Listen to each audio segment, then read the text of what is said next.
Today we are reading Attendant Hamilton's Notes, a series of fragmented clues discovered when investigating the anomalies in a hotel in the dreamscape with Singular, all of them left behind by a hotel attendant named Hamilton.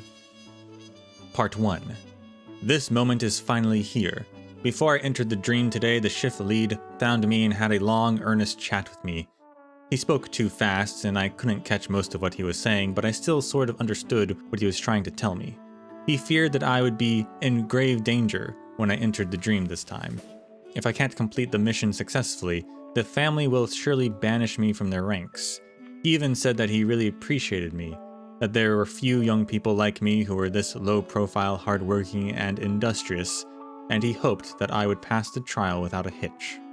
I exchanged a few perfunctory words with him, then went back to my room to prepare to enter the dream. It would be a lie if I said I wasn't the least bit anxious. But what else could I do besides mutually accepting the current situation?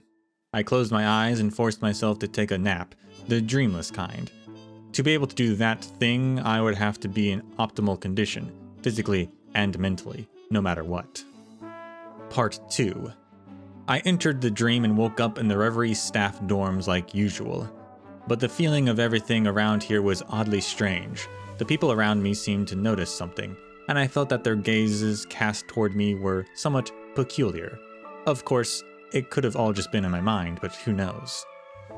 Someone who wasn't very acquainted with me on most days suddenly slapped me on the shoulder, like he was trying to encourage me.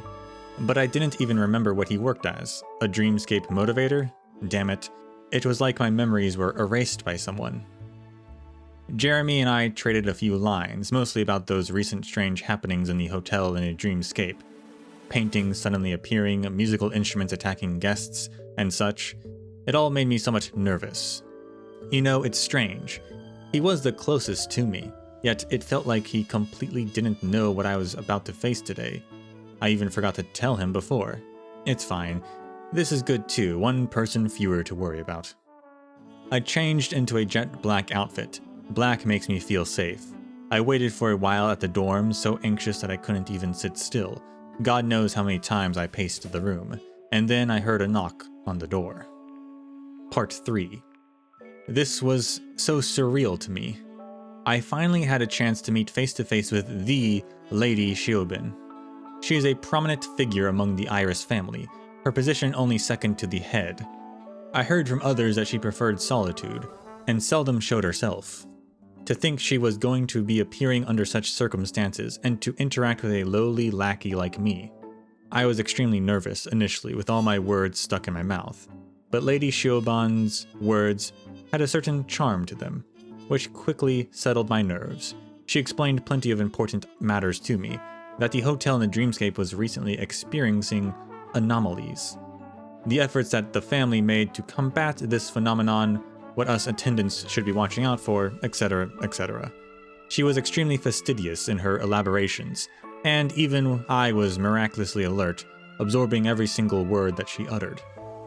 Finally, Lady Shiobin told me that, in the face of unprecedented disaster, every Iris, nay, all family members had to be prepared to draw their weapons, to protect our guests' interests.